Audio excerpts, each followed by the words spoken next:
Good evening, everyone, and welcome to the fourth evening of the Buddhist Studies Center Summer Session. And yesterday, I forgot to introduce myself. So I am Carolyn Uchiyama, and I am the chair of the Buddhist Studies Center Committee that produces the Summer Session in Honolulu and also on the neighbor islands, which Reverend Enrique has already gone and spoke to our Dharma friends there. So our week-long session may be attended in person or online. The program is being recorded, so if you do not want to be recorded, please turn your camera off. Also, please mute yourself throughout the session. If you have any questions, you may write them in the chat. We will open this evening's session with Stephen Chinen from Nishi Hongwanji, and he will be our MC this evening. Hi, everyone. Aloha.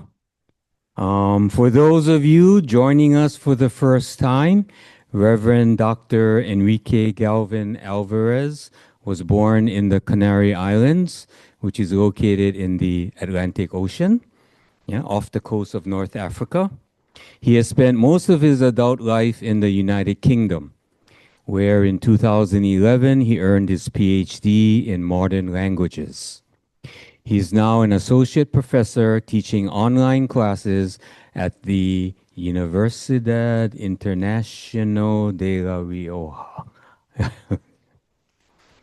Enrique, as he has invited us to call him, encountered Tibetan Buddhism in 2003 and started practicing under various teachers. He came to know Jodo Shinshu in 2011 when he came across the writings of our own Reverend Dr. Alfred Bloom, with whom he sustained a 5-year correspondence. Following Dr. Bloom's recommendations, Enrique also studied Jodo Shinshu with other sensei and Dharma friends in Europe, Japan, and the continental United States. In 2019, he was ordained at Nishi Hongwanji and was certified as Kyoshi minister in January of this year. For the past 6 years, Enrique has been actively spreading the Dharma both in English and in Spanish. And he is now here in our Hawaii'ne. Yay! A few housekeeping reminders for those of you present in person. Our restroom facilities are behind me through this door. Refreshments are available throughout the evening on the side of the room. And please remember to use the microphone when speaking so that those who are on Zoom can hear you. And for those of you on Zoom, please turn off your audio. And for questions, comments, requests, please use the chat mode and your comments will be shared. So, tonight's topic is, where are all the interesting sounding topic? Where are all the Gensō Bodhisattvas? So I'm going to learn a lot, as I've learned the previous 3 nights. We will have a break, short break at the 7 o'clock hour. So, without further ado, please join me in welcoming Reverend Enrique.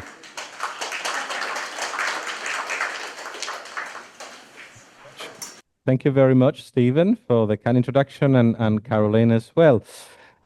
So, day 4, see a lot of people, so that's great. Some familiar faces, some new faces, so that's amazing. I mean, my reflection today is that this summer session feels a lot like Tokudo. It's like Tokudo Kyoshi, yeah. Both in the sense that it's very intense, but also deeply meaningful. So I'm learning a lot from all of you, and I'm very happy to be here with you. And yeah, let's begin today's session. If we can share the PowerPoint. And so let's start by putting our hands together and appreciating the Nembutsu, just hearing it in each other's voices, hearing it resonate throughout the room, and really tasting the deep meaning of that Namo Amida Butsu. Namamda, Butsu Namamda, Butsu Namamda, Namamda, Namamda, Namamda, Amamda, Butsu Namamda, Namamda, Namamda, Namamda. Namanda, Namanda, Namanda. So, for those of you who are new today, so we are on this 5-day journey. We are on day 4, and we have been covering a number of subjects. So the rough structure of what I'm trying to do, I introduced myself and my journey. On the first day, then we talked about the life of Shakyamuni Buddha. We focused on the Buddha. Yesterday we focused on the Dharma. And we talked about the meaning of this Namo Amida Butsu. And today we're going to talk about how do we relate to others in our lives. And so it roughly relates to sangha in some sense. And tomorrow is going to be completely different, but tomorrow will be another day. So, you know, we'll address that when we come to it. So the theme of this seminar is relation, right? How everything happens. 2 key words, relation and dynamic, right? So in other words, impermanence and interdependence. How everything happens in relation. And this is the way I've been talking about Buddha, Dharma, Sangha, the way I've been talking about my journey into Jodo Shinshu.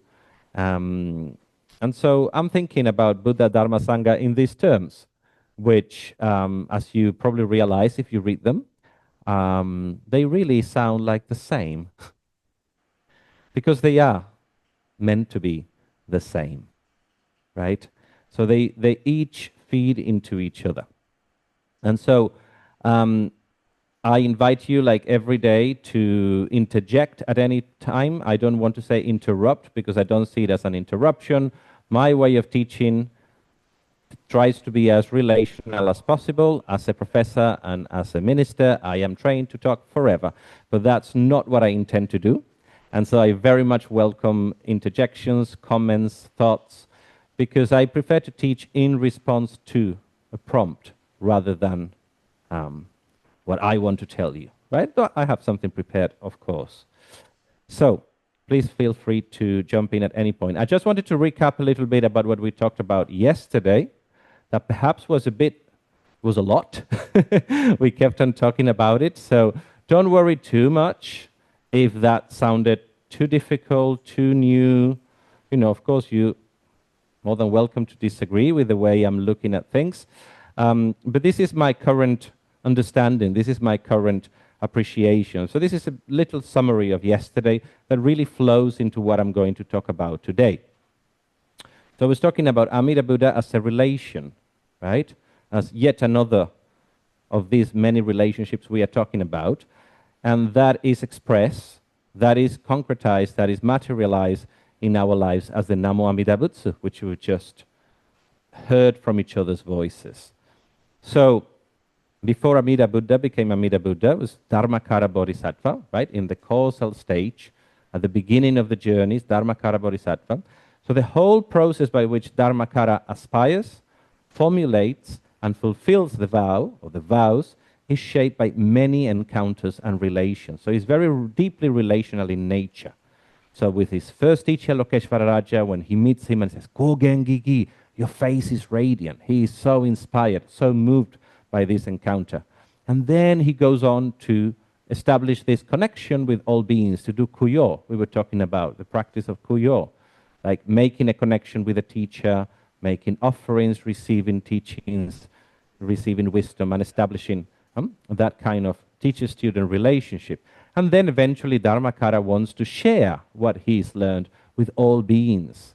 And so the vows express again that relationship with all beings. So at the 3 levels, you know, the very beginning, the process of fulfilling, and the actual fulfillment are deeply relationship. And so the result of the vows, we use this expression, I know Dexter like this, Dharmakara explodes into light. right? When the vows are fulfilled, when Dharmakara becomes a Buddha, he explodes into light and into sound, the sound of the Namo Amida Butsu, the sound of the Namandavats, right? So it becomes the dynamic that awakens all beings, particularly in this concrete form of the Namandavats, which expresses that we are already in relation to awakening, right? That we are connected to awakening. And so by hearing, by relying on this relation, on this connection, this Namo Amida Butsu, we realize that we are already on the path to awakening and we cannot fall back. And that kind of answers Gail's questions before we started the session, right? Once you realize something, truly, you cannot unsee what you've seen. And we can use more like day-to-day examples. For example, when you get, I mean, it's happening to me now. You get your first white hair, right?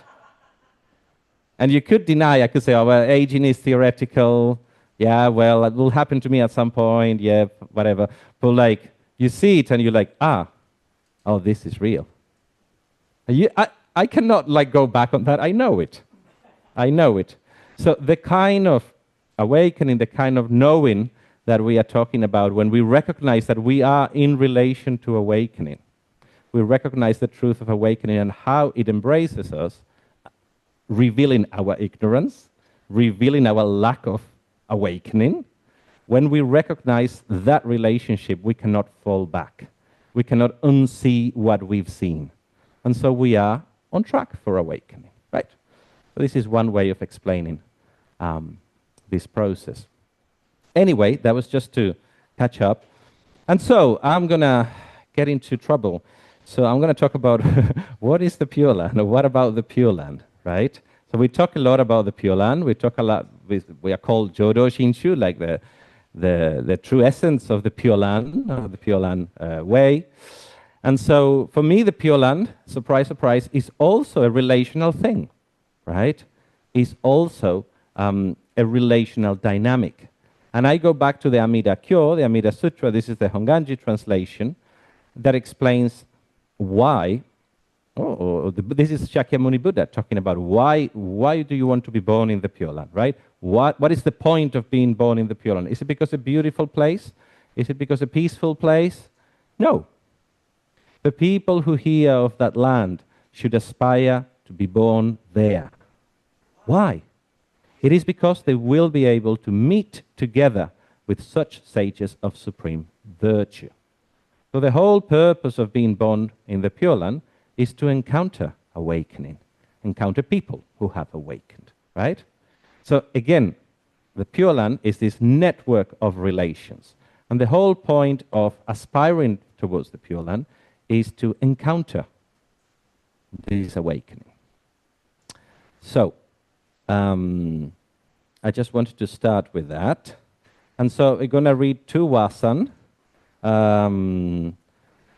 that talk about the Pure Land. So in Jodo Shinshu, we talk about two journeys, right? I assume you've heard this before, but if not, it's kind of straightforward.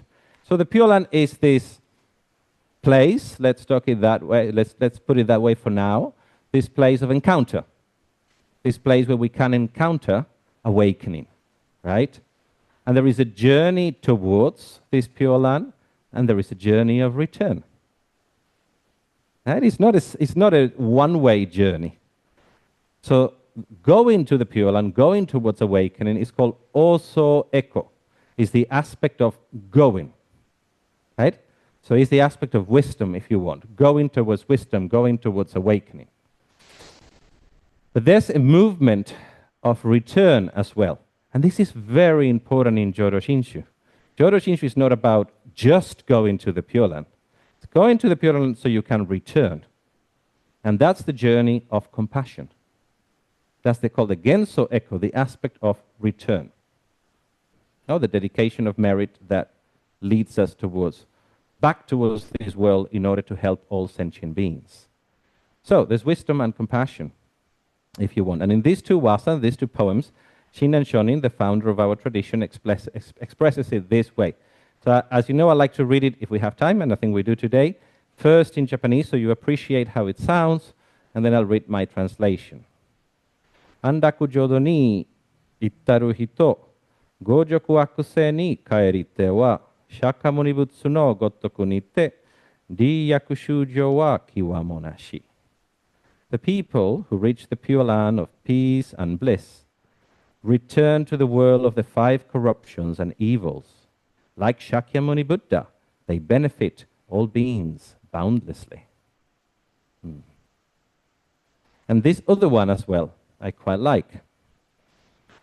Jippo shujo no tame ni totte, nyorai no hozo atsumete zo, honganguzei ni kisse shimuru, daishinkai o kimi o seiyo.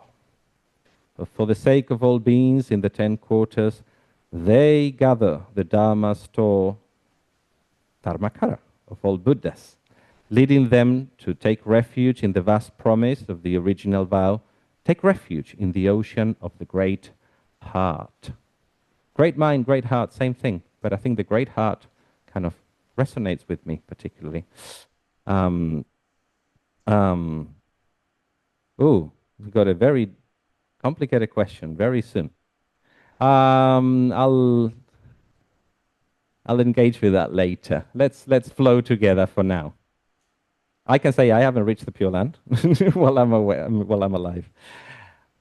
Now this first of the Jodo Wasan reveals how the Pure Land is not the final destination, right? This first poem I've read. So it's a place we go to in order to return. And so I took this picture in Scotland recently.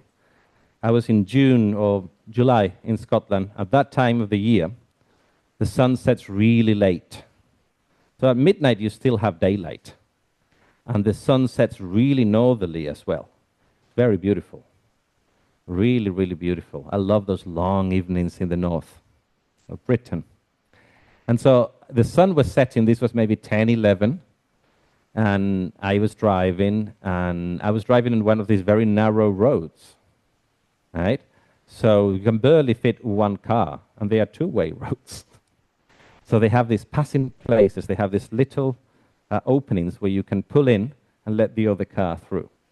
And so I stopped at one of these passing places to take a picture of the setting sun. And the Pure Land, as maybe you know, is associated with the West, the direction of the setting sun.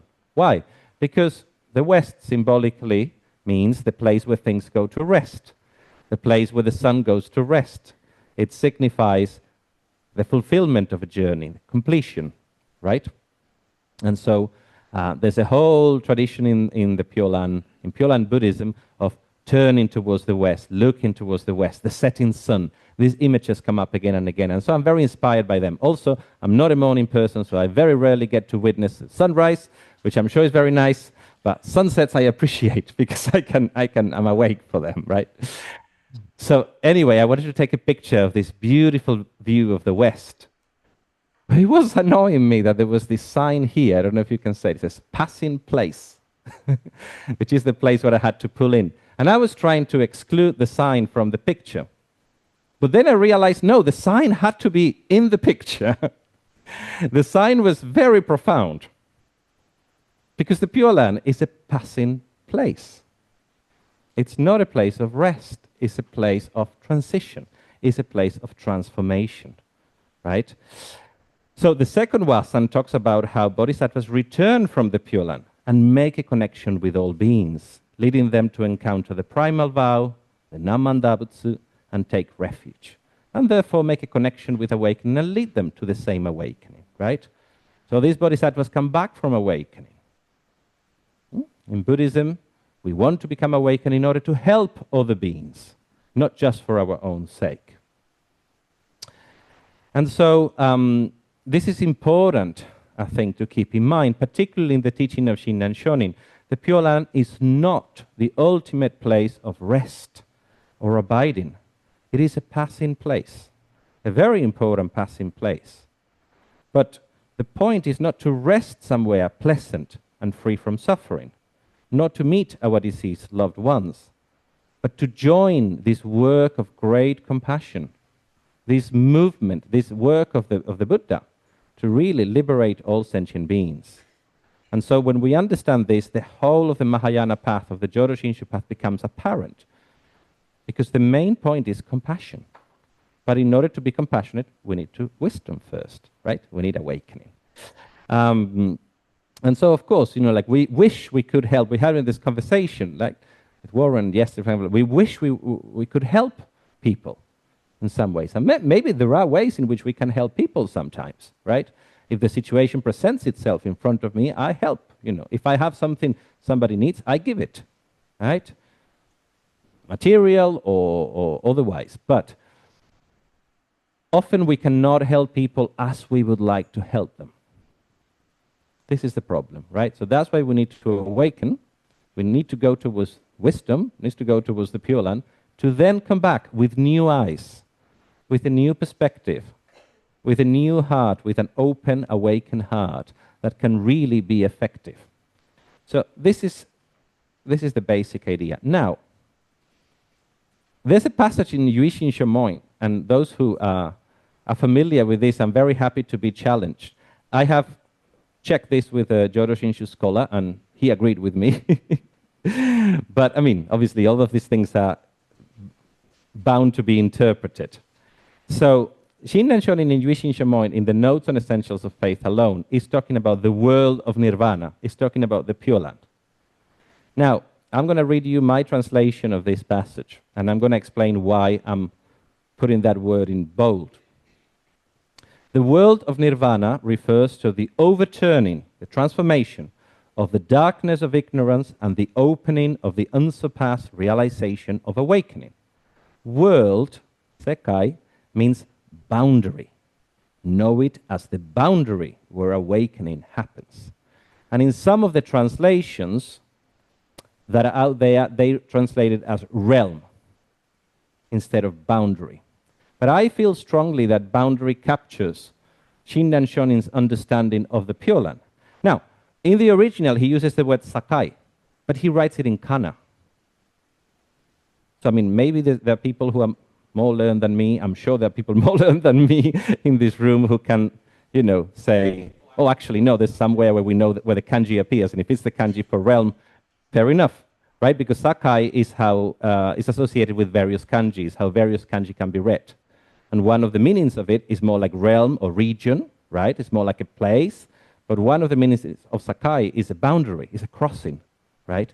And because for Shinran Shonin, the idea is not that you go to the Pure Land to rest, but you cross into the Pure Land and immediately come back to help all beings. Boundary seems fitting, right? So this is my interpretation. But as I said, I'm stand here to be corrected. And so when I mentioned it to this Jodo Shinshu scholar who agreed with this reading, he said oh yeah, it's like a gate. So I don't know if you recognize this gate. You know where this is from? Very interesting place as well, very significant. No? No, it's not Heian. No. It's a Otera. Otera desu. It's both old and new. No, it's a Buddhist temple. It looks a bit, I know what you mean, yeah. So this is Shitten Noji in Osaka, right? And this is a temple, is one of the oldest temples in Japan. However, the buildings now, it was unfortunately bombed during World War II, and the temples were reconstructed afterwards. So the buildings are for the most part quite new, but the site is very old, and is connected to Shotoku Taishi, which we're going to talk about, who we're going to talk about today. And this is if I remember correctly, the western gate of Shitten Noji. Shitten Noji is like a mandala with 4 gates, north, south, east, and west. And this is the one facing to the west. And it's pretty exactly facing west. And so in ancient times, people thought of it as the eastern gate of the Pure Land. So the western gate of Shitten Noji is the eastern gate of the Pure Land.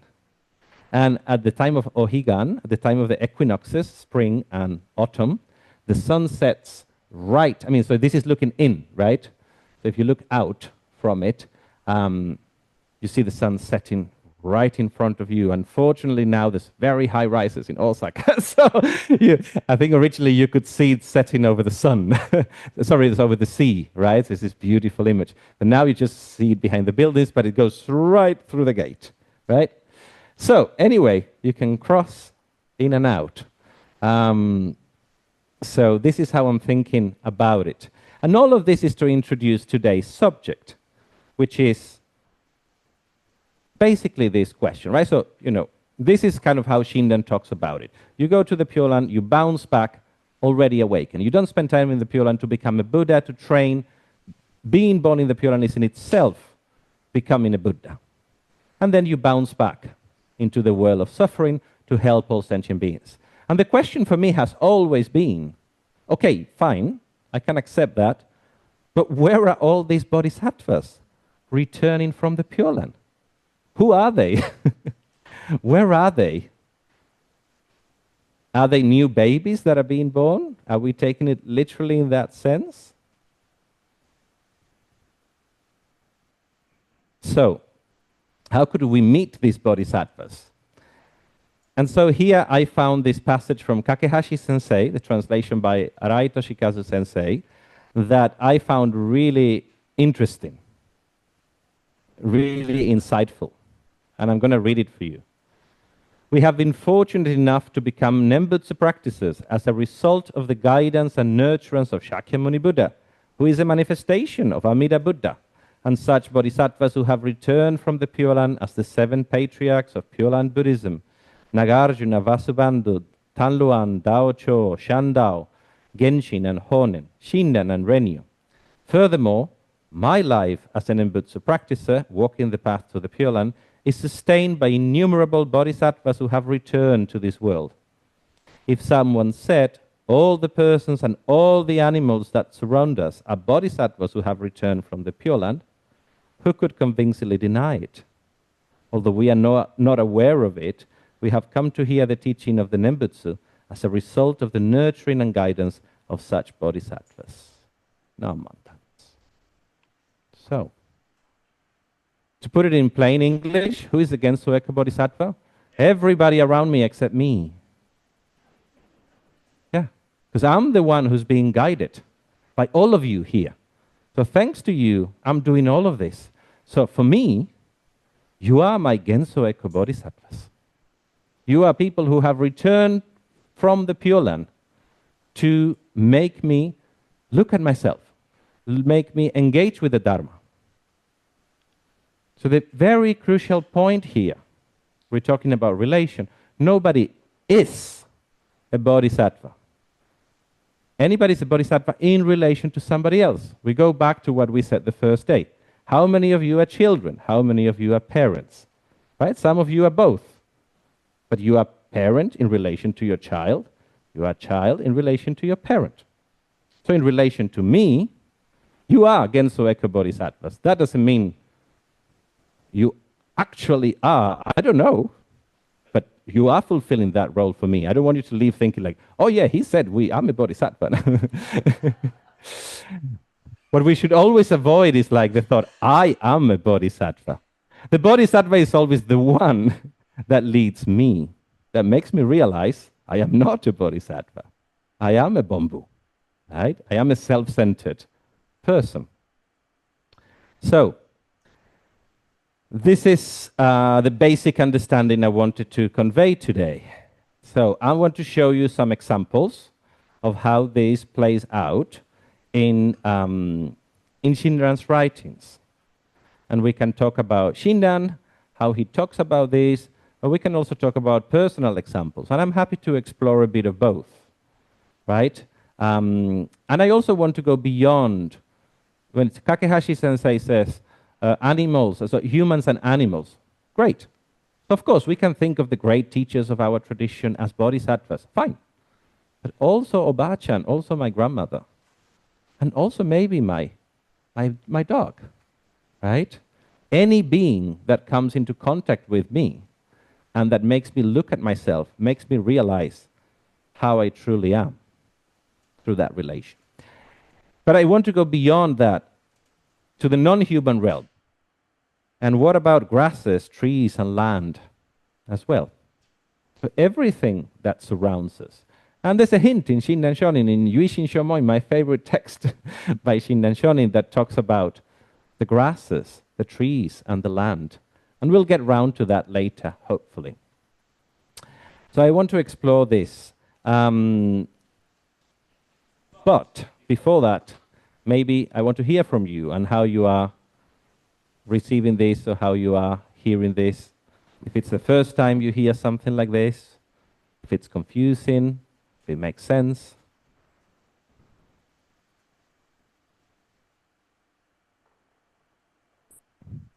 Any thoughts? Yeah, Alan, please. Yeah. Mm-hmm.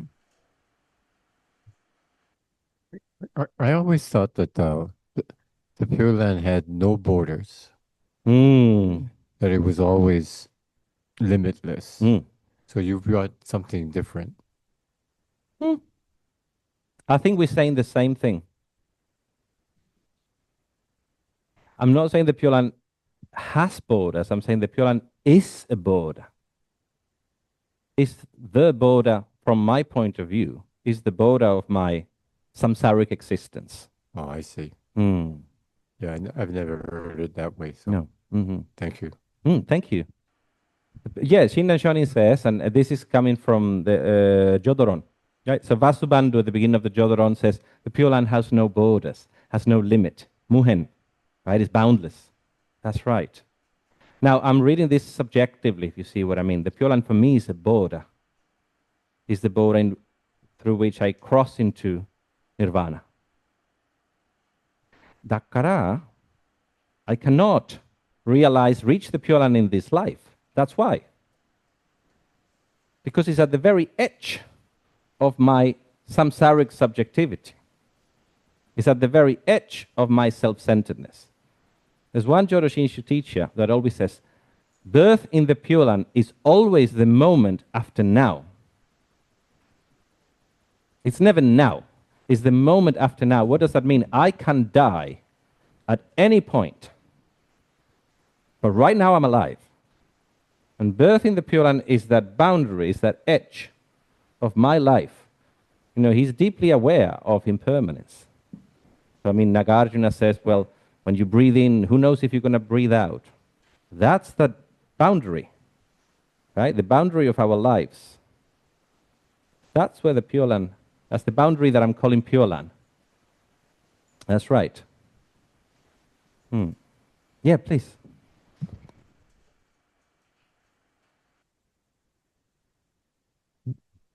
Can I ask a question about that statement you have, references to non-human nature as awakening? I think I understood this part of your question as they're not encountering or able to understand in this lifetime. That's what I understood. So like plants, you're saying they, yeah, right. Yeah, plants, babies, animals. Okay. And people who may be disabled and So are you saying that that's what you understood from what I said, or that was your understanding of what the tradition says? somebody had once told me that, so, but I don't know. I disagree with that because, like Alan said yesterday, and I think thank you, a very important point. It's always about me. It needs to go back to me. So I don't know if the tree is awakened or not. I don't know if a tree can become awakened. But it's what the tree represents for me, what the tree does for me. And we're talking at that level. So, Cha, you might not be a bodhisattva, but for me, right now, you are a bodhisattva. In the same way that you could say, well, sometimes you're a teacher, sometimes you're a parent, sometimes you are a friend, sometimes, all these things in relation to whom. So the point is, what the tree is in relation to me.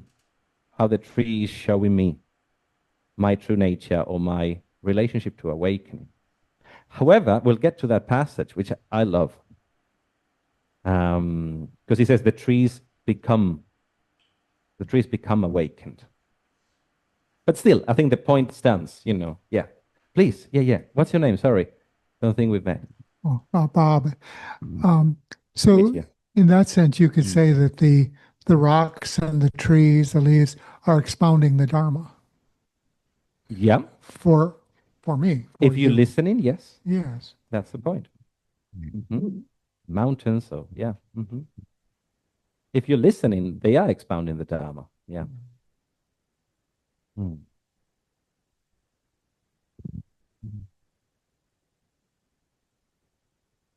That something else there? Or? No. Okay, that's great. Thank you. Thank you so much. That's a great point. I'm just finding something in the chat from Alison. If relationship is so critical to our lives, to our living, then wouldn't it also be true that we should consider how each of us can ensure that we are being welcoming in our relation to all plants, animals, people in order to understand what we have to learn? Yes, I agree. I agree. This is how we should aspire to live. And this relationship of kuyo that I was talking about yesterday, you said uchideshi, right? So living with a teacher, right? In-house student. So this we can cultivate this relationship towards all things and all beings. Ideally, now that's a nice idea. It's very hard to live, of course. But yes, I agree with you, Alison.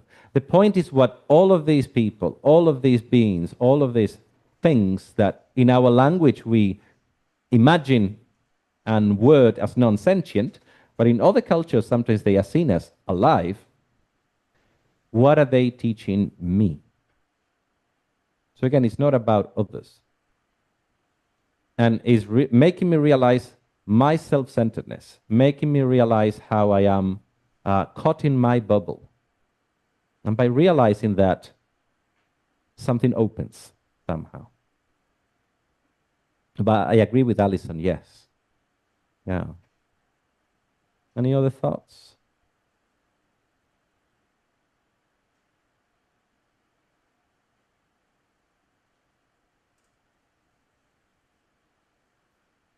Okay.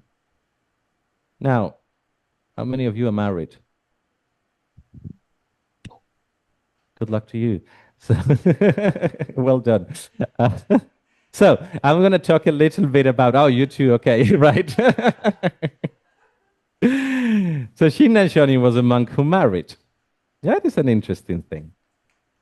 And so there's something interesting about the relationship he had with his wife. And the relationship his wife, Eshini, had with him.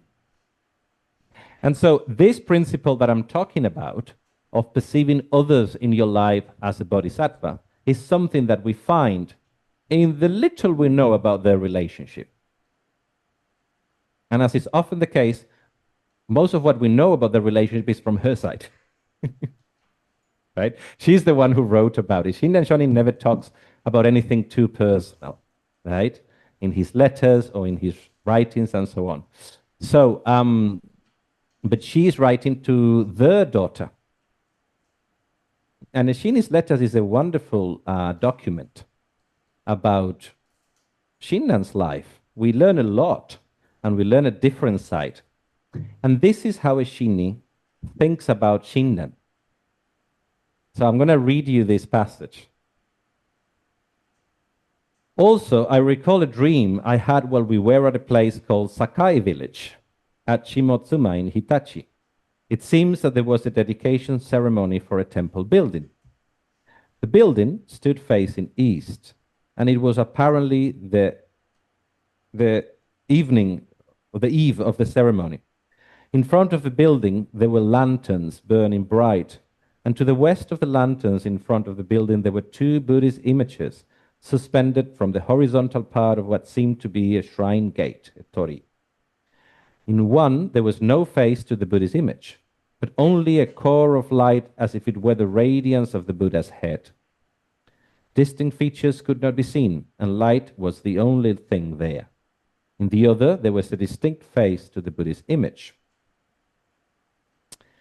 I asked what Buddhist images these were, and the person who answered, I have no recollection who the person was. This is a dream, right?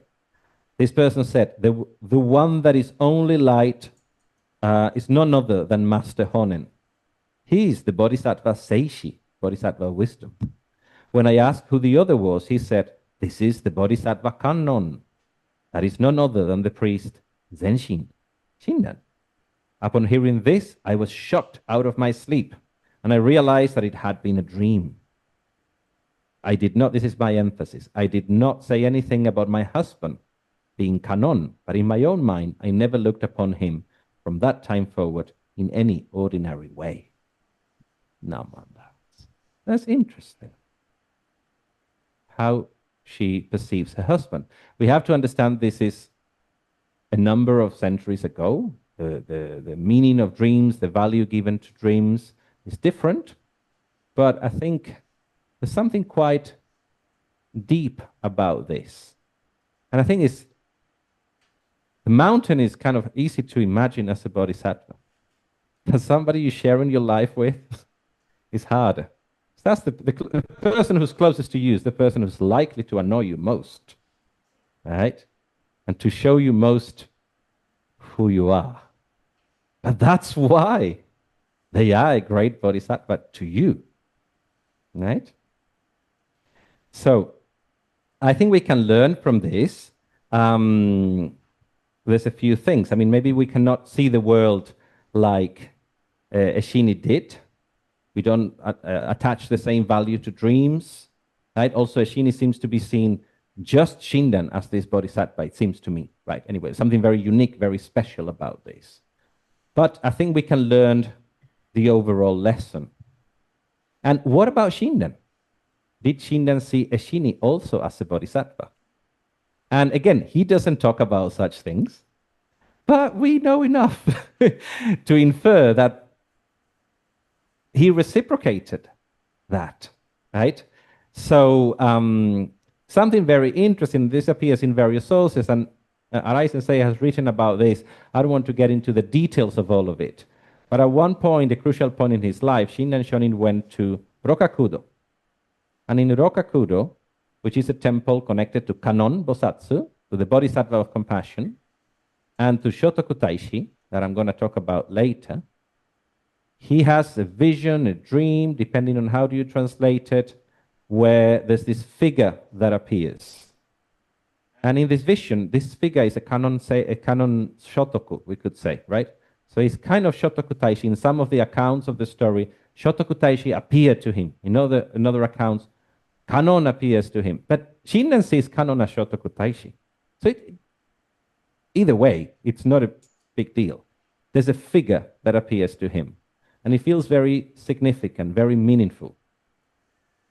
And this figure says two things to him.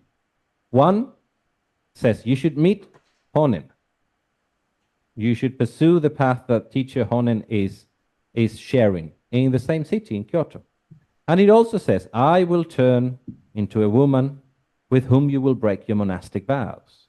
Right? So Shinran maybe was conflicted about his desires, and his desire for awakening, and his desire for intimacy. He perceived them as contradictory. I mean, understandably, because the tradition was monks were supposed to be celibate, right? And in this vision that integrates Shotoku and Kannon, that is suitably androgynous, as I will talk about later, this points to him the fulfillment of his two desires, the worldly desires and the religious desires. And he says, they're not in contradiction. So, in a sense, Eshini, for him, his wife, is Kannon as well, right? So there is that dimension. And I think we could infer that he also looked at Eshini in this way, as a bodhisattva, in his life, as a bodhisattva, for him, right? And interestingly says, like, well, I will become a woman with whom you will break your monastic vows, and I will guide you to the Pure Land, which is the key point of integration. It's not like, oh yeah, you follow Honen, that's the religious bit. You become a woman, that's the worldly bit. No. The two come together, and there's no contradiction. And this is the kind of genesis of Jodo Shinshu. It's a monk who broke the vows, monastic vows, and he opened a new path for all of us, right? So, I've talked a little bit about this. Yeah, I think I want to convey the sense to you that we don't necessarily need to believe literally that somebody is a bodhisattva, because again, that's very objective. And it's also like at the time of Shinran, at the time of Ishini, they had a different language, a different way of thinking about these things. And I think personally, for me, what I think we can learn from this is the relational aspect. This person is a bodhisattva for me. And I think that's implicit in Shinran as well. There's a subtlety to it. But they obviously have a different way to talk about these things. They attach a different meaning, different value to dreams, to visions. They use this kind of language. But to me, the proof that it's not an objective, literal belief is when Shinran talks about Honen. And Honen is, who is Honen? Honen is Amida Buddha sometimes. Because for him, Honen is a Buddha. But also sometimes it's Seishi Bosatsu, it's the Bodhisattva of wisdom. Because for him, I mean, Honen was discussed, talked about as a kind of somebody who was very wise. So he was associated with that. And sometimes he says, Honen is Shandao. Honen is Dao Cho. So is he talking about rebirth? Not really. Dao Cho and Shandao were contemporaries. So what he's saying is that these people are archetypes. These people fulfill roles. And for him, Honen fulfilled the role of the Buddha, the role of the Bodhisattva, the role of the great Chinese masters, right? So I think there's that kind of lightness to it. And I can't remember in which Wasan as well, but then he also says, basically he says that somebody is the Shandao manifested as his disciple. There were two contemporaries, Hosho, Patsao. So he says like Shandao manifested in succeeding generations as Hosho, who was a contemporary of Shandao. So he's not meaning he was reborn in the way some Buddhist traditions talk about it literally. This person is this person. No, what Shandao represented in the world continued to be expressed through his disciples because he passed on the teaching to them, right? So that's how we interpret that. So nobody is anything. Everybody is something in relation to somebody else. So anyway, this is the point I wanted to make. I want to talk more about Shotoku Taishi. I think he's a very interesting character. I don't know if you want to say something at this point.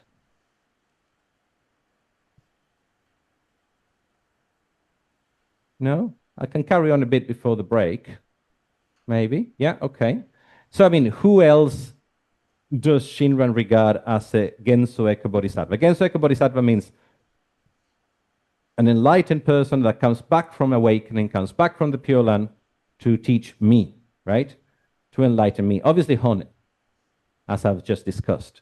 And, masters from the past as well. I think that's very important. But these are not people he met. I mean, he meets them through the writings. But he doesn't meet them face to face. It's not people he had to live with. But Shotoku Taishi is a very interesting figure. Do you know who Shotoku Taishi was? No? Sha, tell us who he was. Well, you nodding, so.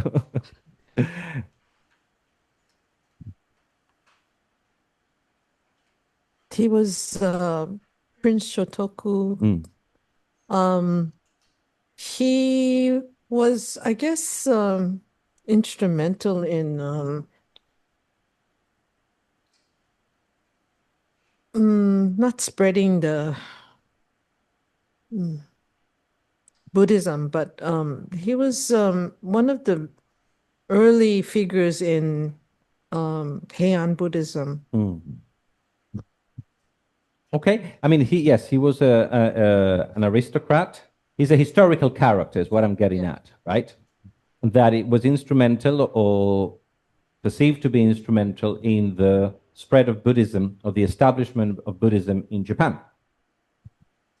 Now, Shotoku Taishi, that's a historical side of him, but all Buddhist traditions in Japan revere him, right? So there's a kind of mythological dimension to Shotoku Taishi, and then he's also associated with certain bodhisattvas, even with Shakyamuni Buddha, right? And Shinran Shonin writes a lot about him. And Shotoku Taishi seems to mean a lot for Shinran. And so what I'm trying to unpack here in the context of, bodhisattvas in our life is what Shotoku Taishi stands for in his life. And how does Shotoku Taishi transcends this historical figure to become like a force in his life.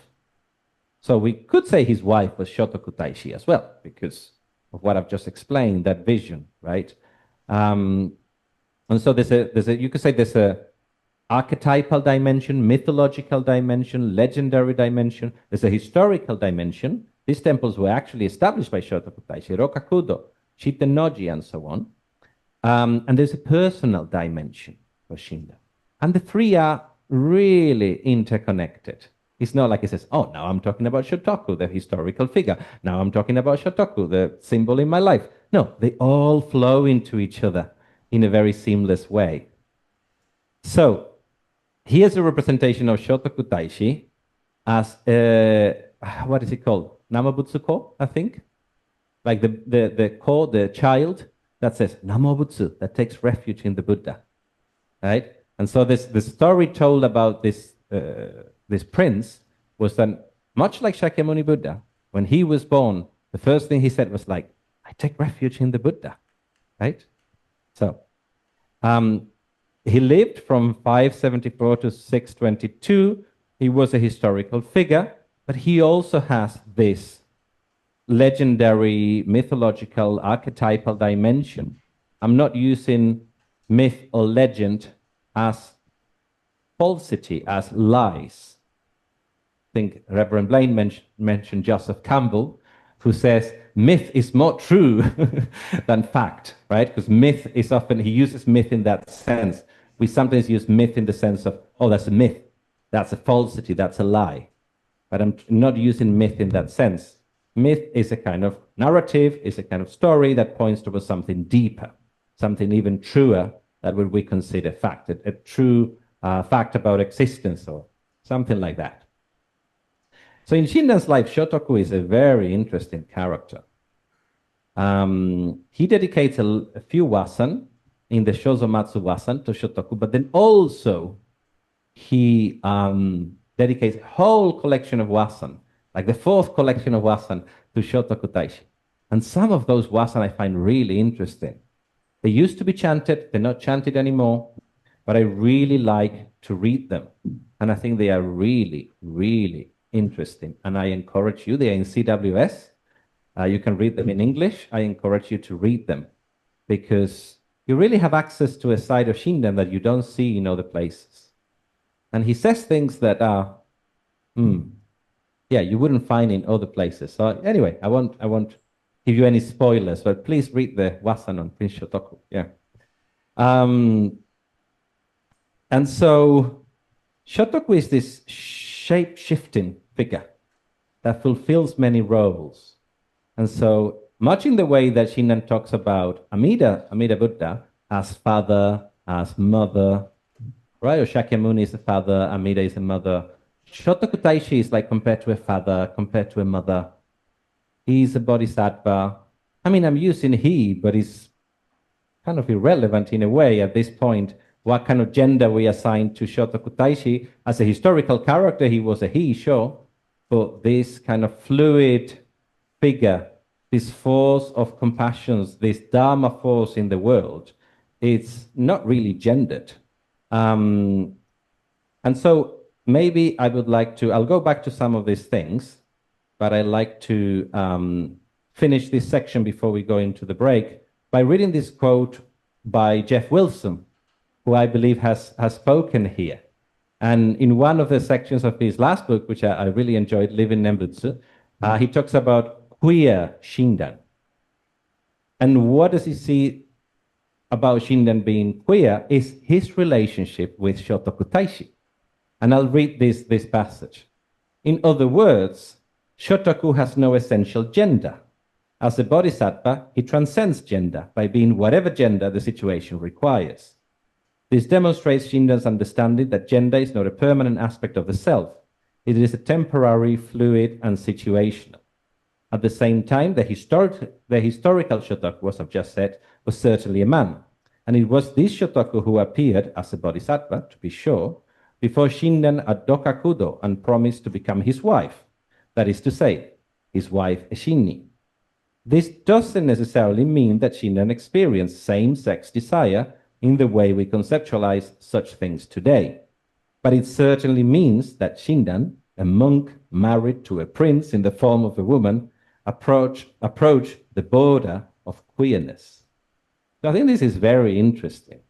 And Shotoku Taishi is a very queer figure from that point of view. Queer just means not normative, right? It's not the norm. Very fluid. So anyway, I'll leave you with that thought, and let's have a little break, and we shall continue shortly. Thank you so much. Oh, interesting. Yeah. Tonight, we're going to extend the break from 10 to 15 minutes because we got something special as far as food, yeah? Ice cream, you can make a float or everything.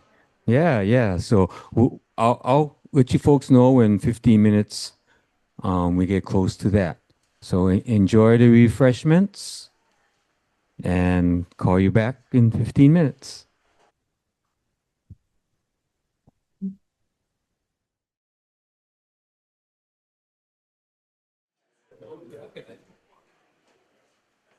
Okay, if you can kindly take your seats, you can continue enjoying the refreshments while sitting. Right, thank you very much. So we should continue.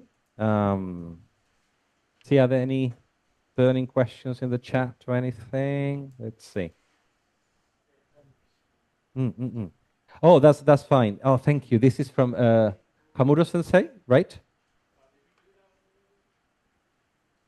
No, I'll read it out loud here. I have it in front of me. So it's like, thank you for your lecture. The Jodo Shinshu teaching enables even foolish beings like us to attain Buddhahood in the Pure Lands with the liberating working of the Buddha and freely guide others to the same path. This is why Shinran Shonin said the true essence of the Pure Land, the Jodo Shinshu, is the consummation of Mahayana Buddhism. For your reference, among all human beings and even insects that leap or worms that crawl, there we go. There is none that does not see Amida Buddha's light. Among those that see it, there is none that does not come to possess a heart of compassion and rejoice.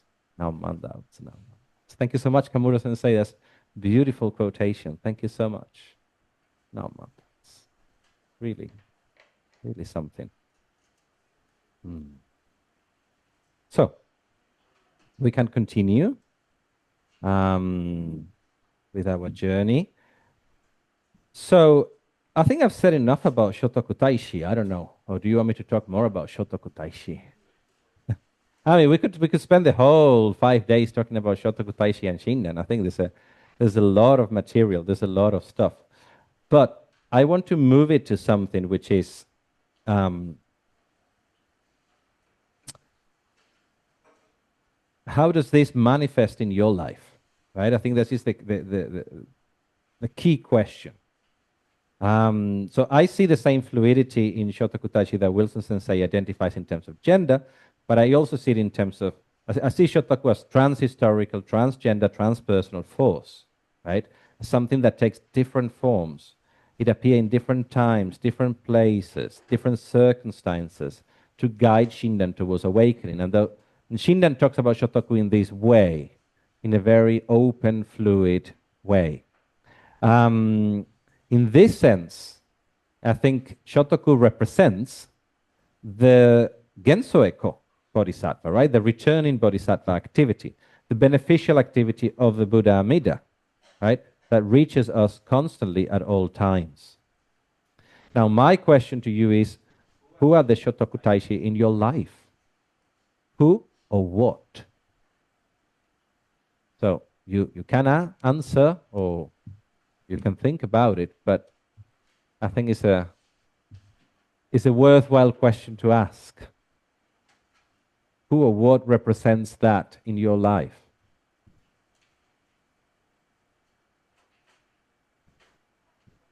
Yeah, go for it. Yeah.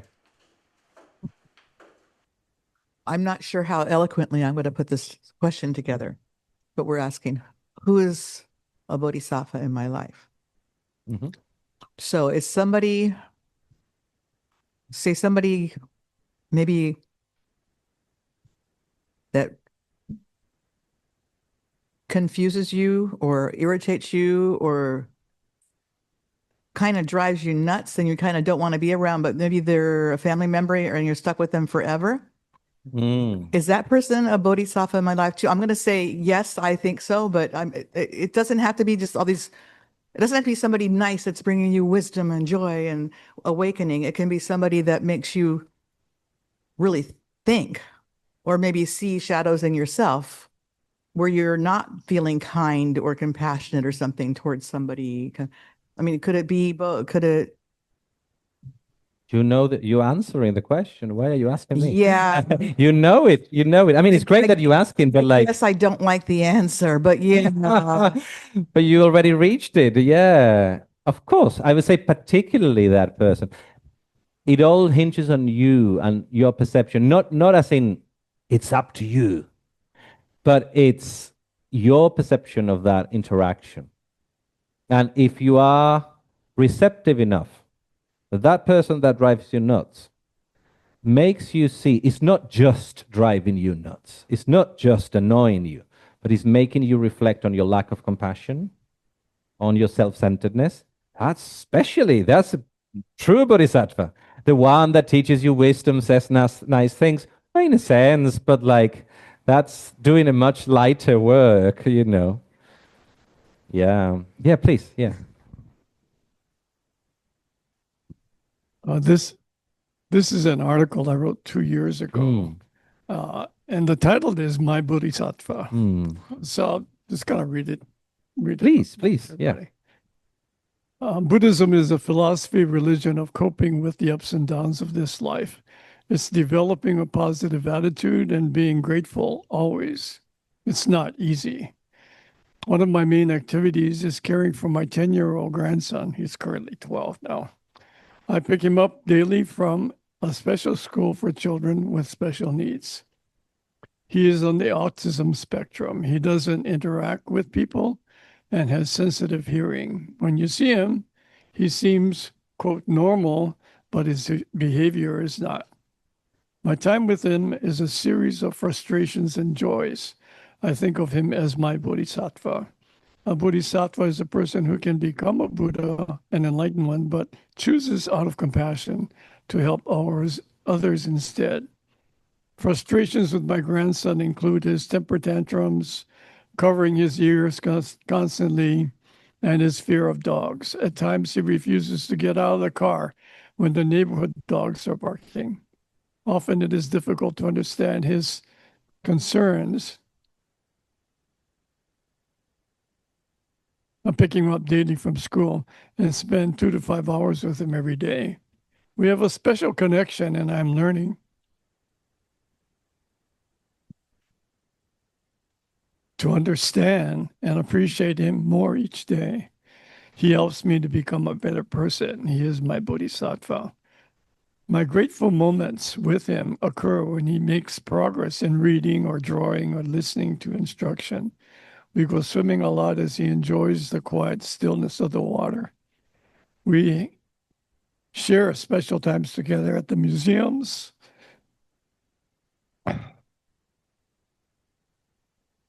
quiet playgrounds, and shopping malls. Our focus is to appreciate the little things in life we often take for granted. If not for him, I wouldn't realize how lucky we both are.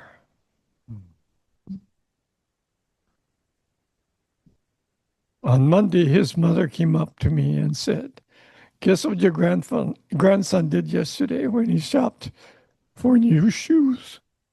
Mm. Oh. He insisted that he wanted the exact same style of shoes that Papi, me, wears. What joy we experience through the true unbounded love. Life is a bumpy road. Thank you. Oh man, that's nice. Thank you so much. Thank you for sharing. So that's what we're talking about.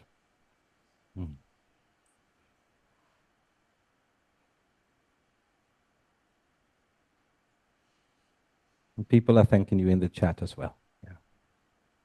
No.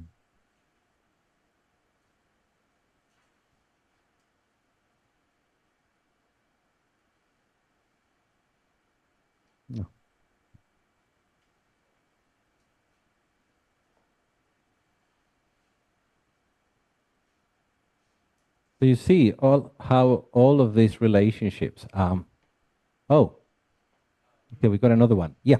Okay, let me see. And this is from Alison, right? Yeah.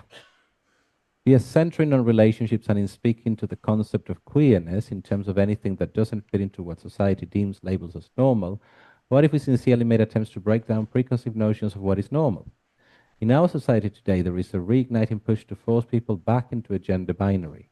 This can completely turn off people to being open to hear messages that they can learn from, especially youth who don't identify within these arbitrary divisions.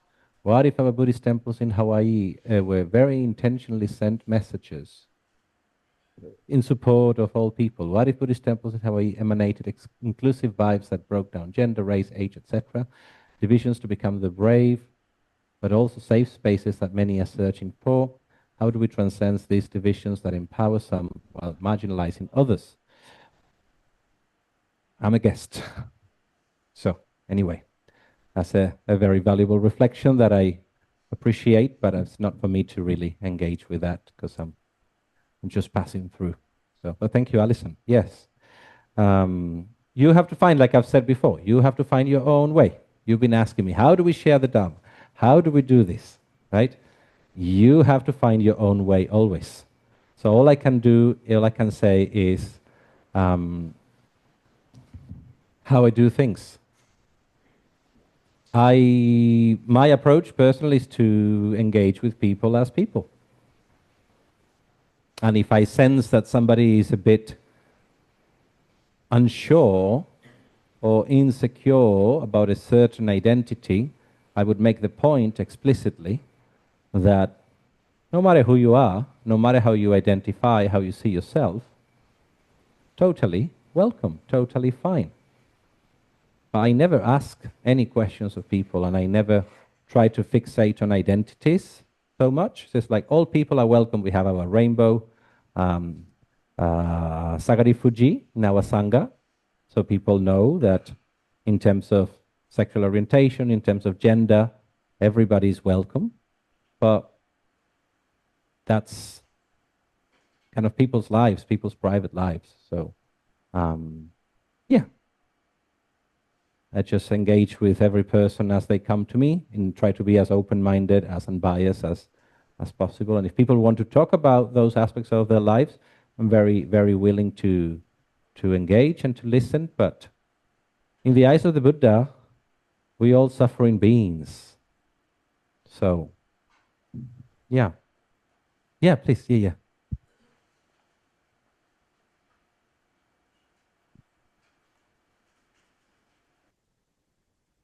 This sense of fluidity that you're speaking about is from Mahayana Buddhism.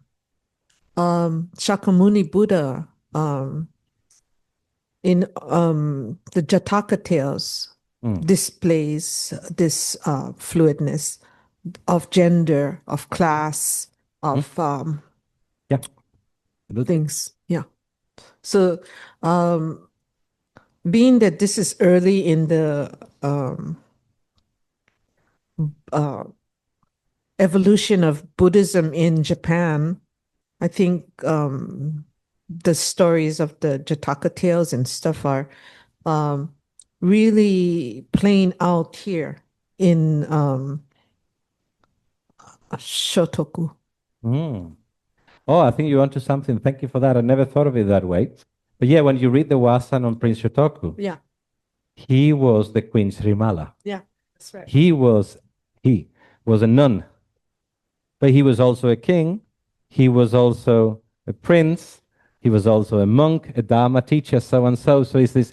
But that's what I'm saying. That it's not even like there's a kind of gender fluidity, but I think there's something that goes deeper.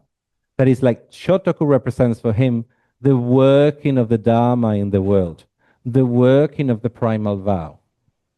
So how do we encounter these teaching? What are the forces in the world that really shed light on ourselves, allows us to see ourselves?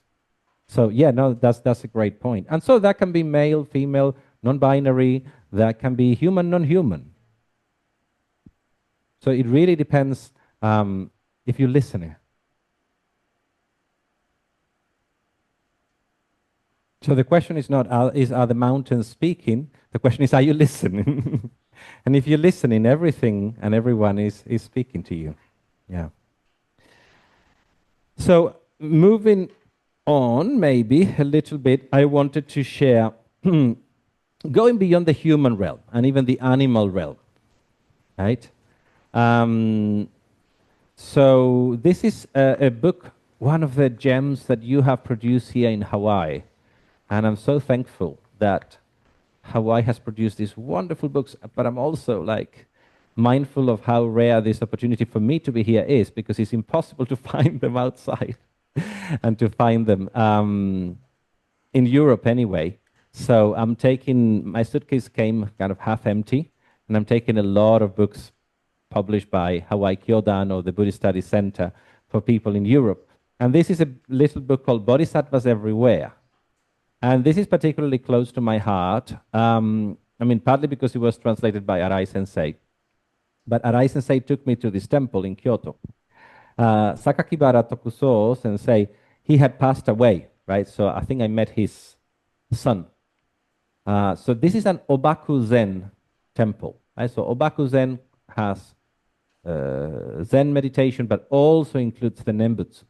But this Sakakibara Sensei, he was like, by family tradition, an Obaku Zen priest, and he inherited the temple, but he was very committed to Shinran. He was very interested in Shinran. And so he spent a lot of time reading the Tanisho, reading Jodo Shinshu texts. And him and his wife, I mean, what I love about that book is actually his wife's comments. Mostly it's him talking, but when the wife talks, then it gets really deep. She is a great bodhisattva as well. So the title says it all, Bodhisattvas Everywhere. Right? So it's a book about this sense of finding these bodhisattvas everywhere. And so the temple is called Jojuji, and it's in Kyoto, and it's not, mostly open. But I remember celebrating Hanamatsuri there, I don't know when, but maybe early 2010s. At some point, Arai Sensei took me there. And so I wanted to quote from it. As I thought in this way, I began to feel that everything such as fish, animals, daikon, etc. came to appear to me as a bodhisattva. They sacrificed their own bodies and lives in order to sustain my life. And also, for example, the green trees change carbon dioxide into oxygen. We breathe in the oxygen produced, but the trees do not ask for money. They do not ask money for this. It is free. They never complain about this. In this way, to me, all these things that surround me are bodhisattvas. Although I may not be able to see real bodhisattvas unless I go to the Pure Land, everything that surrounds me now appears to me to be the shadow of a bodhisattva. The pine tree and the bamboo, for instance. The pine bark is rough, but it does not complain, saying it is ugly. The bamboo is not proudly saying that it has a smooth skin. They live their lives and express themselves in this direct, straightforward way. So I have begun to think that the bamboo and the pine are living in a higher world than our human world. Interesting, right? And it's not the pine tree, and it's not the bamboo. It's how Sakakibara Sensei is relating to these things, how he is receiving them, how he is interacting with them.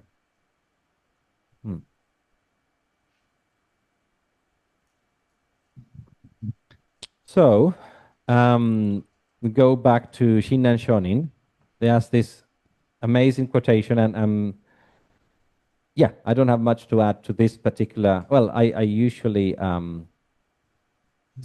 replace fills with saturates. I think that's the only thing that I normally change. But this Tathagata is talking about the Buddha, right? Which for Jodo Shinshu people is Amida Buddha. Right? But it's the principle of Buddhahood itself. It's talking about Buddha in a very universalistic way. And he says, this Tathagata pervades the countless worlds. It fills the hearts and minds of the ocean of all beings. Thus, plants, trees, and land all attain Buddhahood. So, one of my favorite passages of Shinran Shonin. And this is, he's paraphrasing the Nirvana Sutra here. So I aspire one day to maybe resonate with this, so experience this. Yeah, this is not my understanding. This is very deep. And again, attain, become Buddha for me. And also we think Buddhahood is what is one of the things that I've been talking this week. Buddhahood awakening is a state. It's a state of mind. Not really. It's not a state and it's not contained to the mind. If you say a tree can become a Buddha, it really explodes our idea of what Buddhahood means. It's something we don't really understand. But again, like I said to you yesterday, don't try to necessarily analyze this or get caught in a dichotomy of like, do I believe it, do I not? How does it make you feel when you read this? I think this is very much at that level. It's speaking to us in a very emotive way. How does it make you feel? I feel a sense of expansiveness, a sense of great compassion, great wisdom, and a sense of deep appreciation towards everything that's around me. Everyone, but also everything. But I realize that most of the time, like 99.9% of the time, that's not how I'm living. I'm not living appreciating everything and everyone around me. I'm just worrying about things. I'm frustrated with things. I would like to things to be a different way, right? But just remember sometimes, Tathagata pervades the hearts of all things and all beings. And trees, plants, trees, and land all attain Buddhahood. Namo. Yeah, please, David, yeah.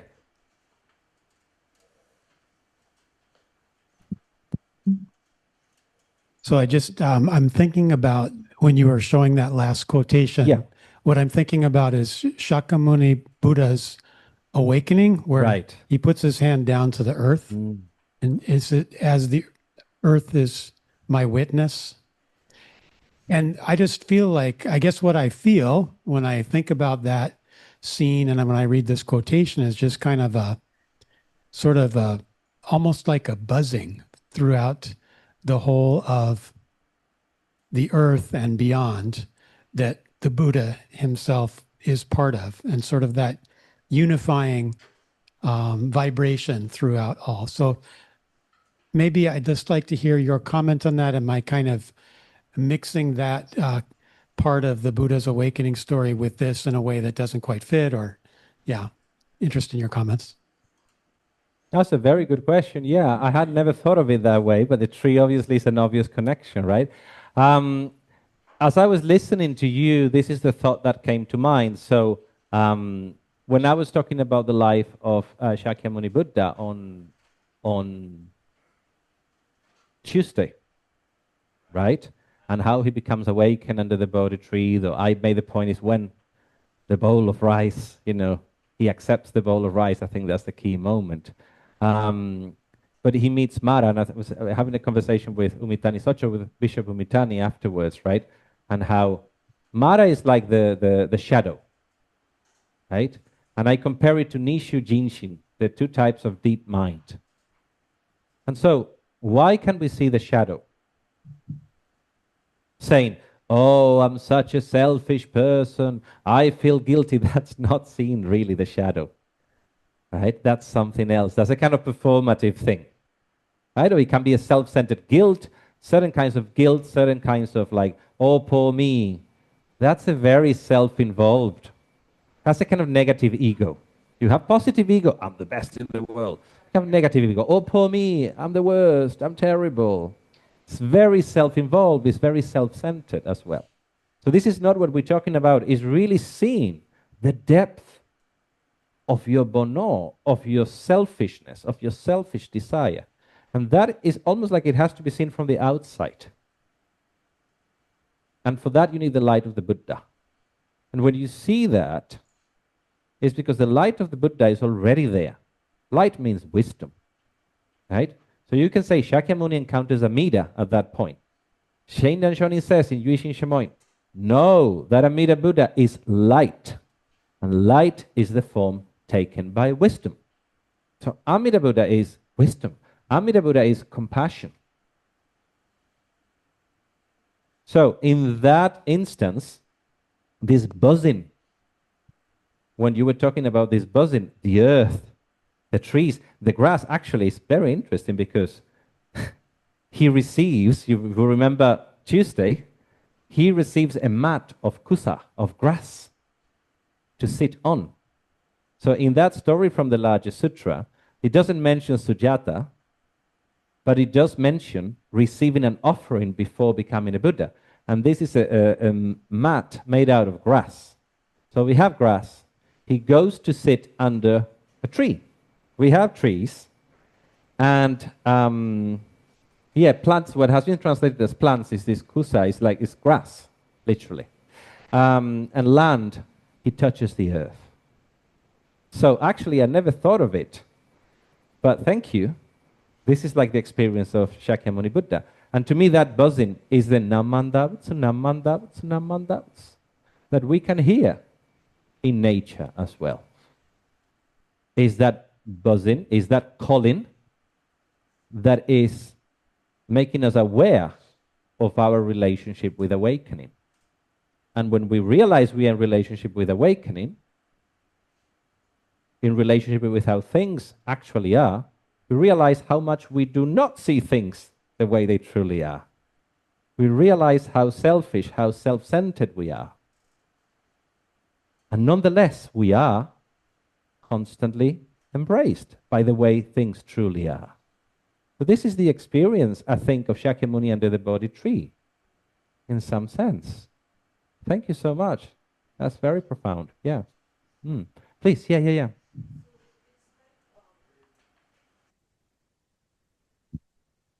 It's like the pulse of the earth. Yeah. That Shakyamuni felt the pulse of the earth as he was sitting on the tree. Okay, yeah. I mean, I said something like that here.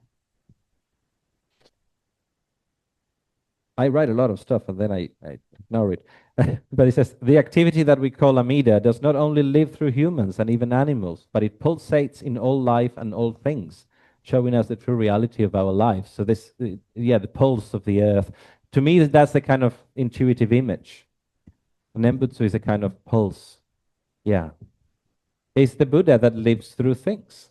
It's the Buddha in his subtlest form, sound form, right? Like we were saying yesterday. Yeah. Like if we cannot articulate, but we can see it. Fine. So. But what you see is not. Right. I don't know. Yeah. Go ahead. Yeah. Because we inside the larger sutra, it's about visualization. So Vaidehi is being taught how to contemplate the Buddha. Oh, I see. In the contemplation Yeah, sutra. Yeah. contemplation sutra. But that's yeah. Right. But that's not the ultimate Buddha. That's a kind of she's being taught. So So the Buddha with form is not the ultimate Buddha, right? So this is the interesting thing about the larger sutra.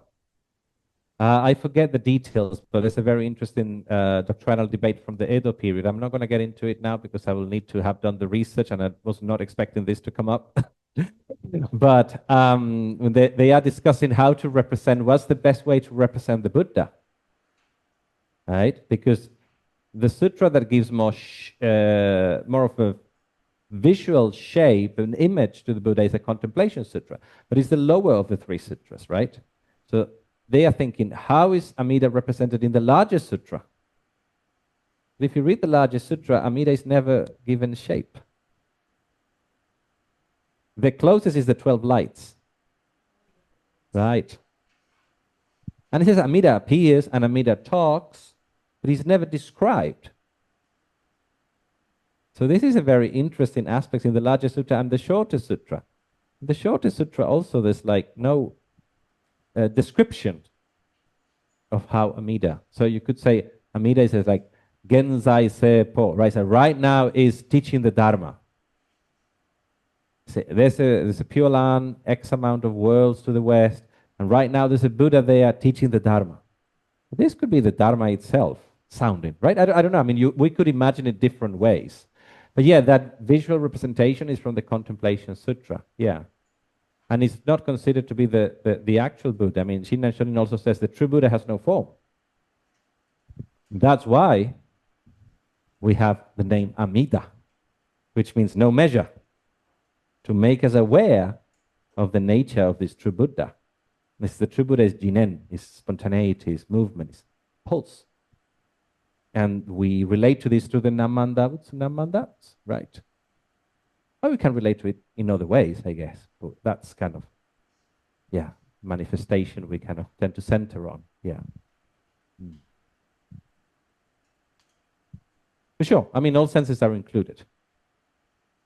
All senses are included, so. Please, yeah. Yeah, I was just going to ask, there's an interesting koan that talks about the seeing with the eye.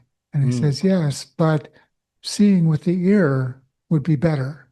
Hearing with the eye would be better. It kind of gets, I think, what you were referring to as emptiness of the form and emptiness, that really hearing with the whole body, seeing with the whole body, rather than just visual per se. But that there's another way, a deeper way of kind of resonating with it. Yeah, I think we are talking in the same realm of experience. There's, off the top of my head, obviously I don't remember everything, but in our tradition, I think we're talking about the same, right? But Monko Riki, so there's one, so one of the Wasan, I think it's the Wasan about Fudanko, the unceasing light, that uses the expression Monko Diki. So Diki power, Mon hearing, Ko light, Hikari, right? So hearing, the power of light, or the power of hearing light. So there's a lot of synesthesia in a lot of Buddhism, which is kind of, I think, at some level is trying to break through our fixed notions of what things are. And it's this sense of like, oh, you think you know something? Maybe not. I really like an expression that Tanluan uses in Jodoron as well, Muchi no Chi. It's the wisdom of no wisdom, the wisdom of not knowing. You think there's a lot of paradoxes, right? If you think you know something, then that can become starting the beginning of a problem somehow. Yeah. Everything is changing, right? So when people are like, oh, I want answers, I want, like, something defined, and this is document, and this is, and then you're kind of killing something in that process. Maybe there's skillful means, there's a kind of value to that, but you also are limiting it somehow. Yeah. So you are saying that Bodhisattva is everywhere. Right. My question is, did Shinran or any of the especially more notable teachers say anything about ranking Bodhisattvas? And the reason I ask you that is that for all of us, right, we have limited time, energy, and so forth.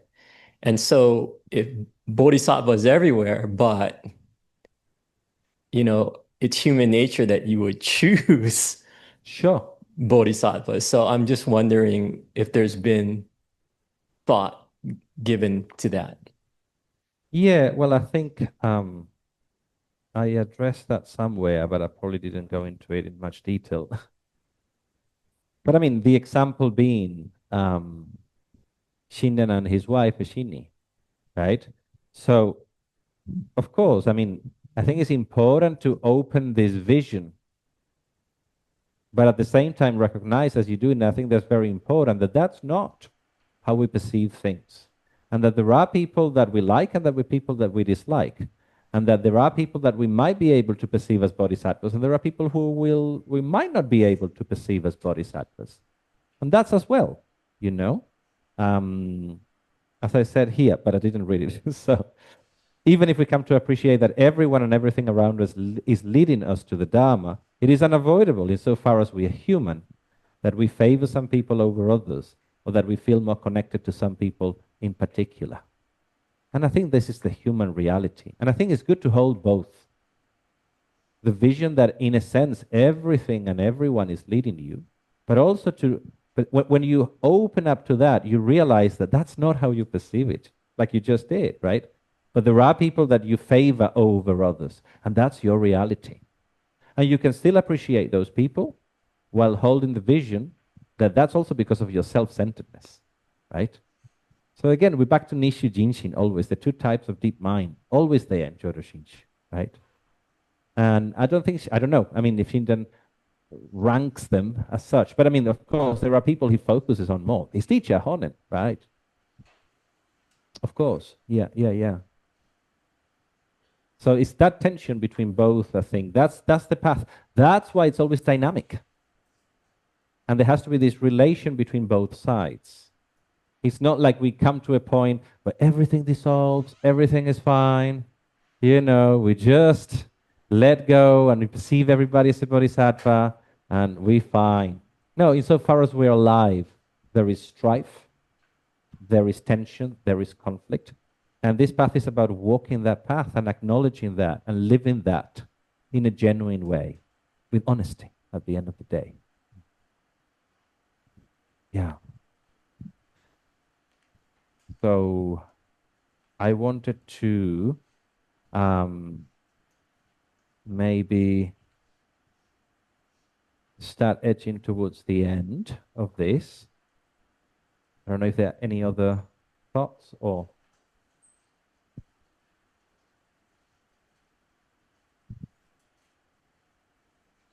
Yes, so maybe we can start wrapping it up, and I'm happy to chat a little bit towards the end, but I wanted to to read this excerpt from Kakehashi Sensei, another great book, Hearing the Buddha's Call, from Hawaii, that I'm taking like lots of copies back to Europe. Well, lots, as many as I can handle.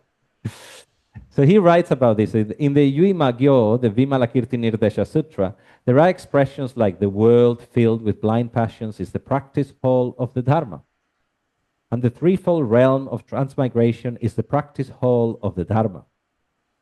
What these expressions point out is when we are led to realize through various sufferings that the Pure Land is the ultimate refuge for all people, we can find this world filled with blind passions, or the threefold realm of transmigration, to be the practice hall of the Dharma, in which we can find the Tathagata even within devils. When we understand that in prosperity or in adversity, every event in life is the practice hall of the Dharma, where we can ascertain its truth and reality, we will realize that nothing is useless or meaningless in life. Mottainai, again, I was saying that yesterday. Then we will come to recognize that the Tathagata in everything in the world. The Tathagata pervades the countless worlds, saturates the hearts and minds of all beings. And so plants, trees and land all become Buddhahood. He's paraphrasing Shinran here. Sorry, I just got ahead of myself. He actually is. That is why Shinran says, this Tathagata pervades the countless worlds.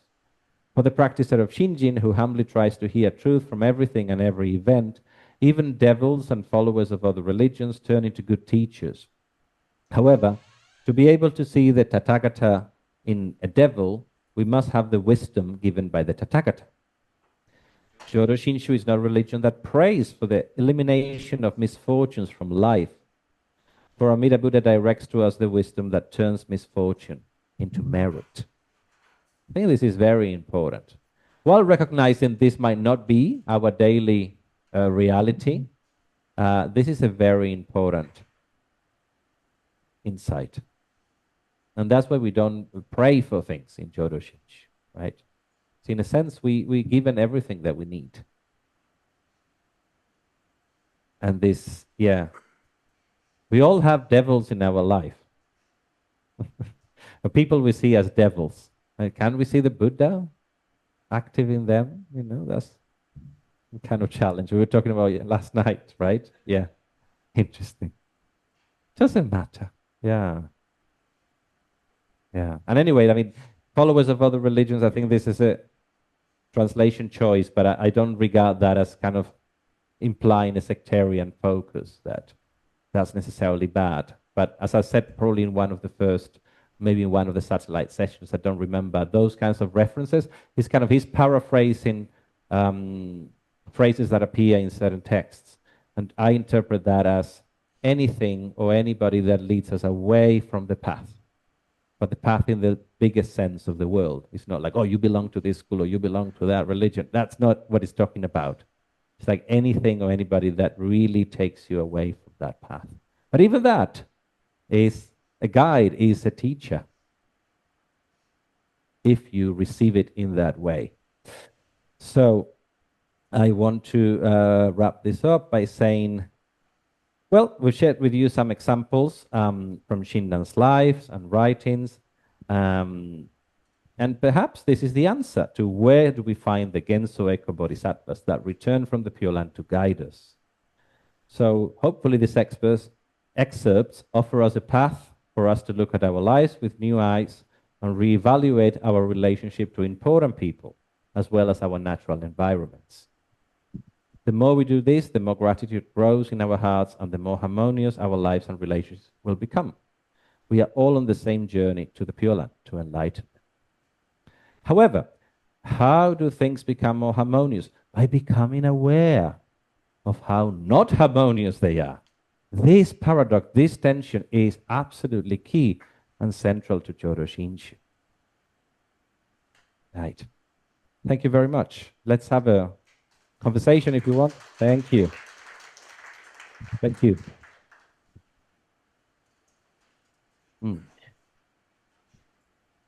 I happen to have a copy of Bodhisattvas Everywhere with me, and Yoshiko has plenty of them at the bookstore. I'll leave this over at the registration table for those of you that might want to just take a look at it. Only $9. Thank you. I mean, I had a slide there. I think there's something slightly childish, but I feel like I should share it with you. So, I mean, I was saying that I'm very busy most of the time in Dharma activities, and I do a lot of services, but I mostly do services for other people these days. I really look forward to a time when I can just do service on my own for myself. But that's okay. So like the time when I feel I am listening really, or like that time by myself when I am connecting with the teaching is when I walk. So I like to walk a lot. And I'm very fortunate to live in a part of Manchester that is very green. And there's lots of trees. And so being among those trees, walking among those trees is where I hear this Namo Butsu most often. That's kind of my my service in a way, my otsutome. And that's what I enjoy mostly. And so maybe my childish desire is to come back as a tree, become a Gensō Bodhisattva in the form of a tree. Because the trees have given me so much. When I'm among them, I really feel connected to the Dharma. The Namandavutsu comes to my mind when I'm among the trees. So the best thing I can become is a tree. So if I'm buried there, decompose, become part of the tree, hopefully somebody else at some point is also touched by that tree, is also inspired by that tree. So that's my thought. Yeah, please, yeah. Did you know that there is a Jataka tale that the Buddha once was incarnated as a tree? Oh, no. Oh, thank you. Yeah. It's very hard to talk about because it's the sense of time. Everything about it isn't human or even animate. Right. But the Buddha did live a long lifetime as a tree, as trees live a long time. Yeah. And the trees do a lot for other beings. I mean, they transform the quality of the air. I forget the chemicals. They provide shade. They are shelters to a lot of birds, to a lot of insects. Kamuro Sensei provided that amazing quote before that is talking about all these crawling creatures and all of this. All of these live in trees sometimes, are protected by trees. So trees play a great role. And well, the Buddha sat under a tree too. Yeah, thanks to the tree as well. Yeah, so thank you for that. No, that's a great point. Yeah. Isn't, I don't know the Japanese term, but translated forest bathing is something that's popular in Japan and catching on in the West? Yeah. I can never remember the phrase, but I'm sure somebody in the room does. I've been wanting to say, I'm no scholar of indigenous cultures, but the limited knowledge I do have, whether it's the Aborigines in Australia, the Native Hawaiians, the Native American Indians, they really, really respect and revere and have nature be part of their worldview. And that makes me feel uplifted when I learn about that. Native Canarians as well. In pre-colonial times, we used to gather around a particular tree. So every important meeting is called a drago now. It's like a dragon because it has red sap. So every important meeting of the elders of a certain kingdom would be held around one of these trees that actually can live for hundreds of years. Some of them around 1,000 years, something like that.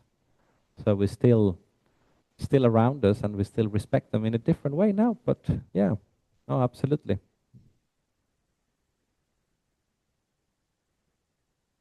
Any more questions or comments before we wrap it up?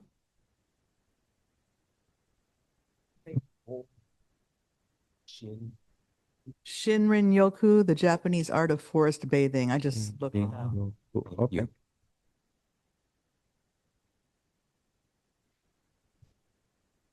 Okay, another wonderful evening.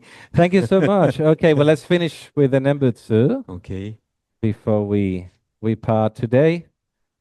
Namanda, Vutsanamanda, Vutsanamanda, Unamamda, Unamamda, Unamamda, Amanda, Vutsanamamda, Unamamda, Unamanda, Vutsanamanda. Namanda, Vutsanamanda. Thank you so much. So tomorrow, just a brief announcement. It's going to be different tomorrow, right? So I was partly invited because I'm a scholar.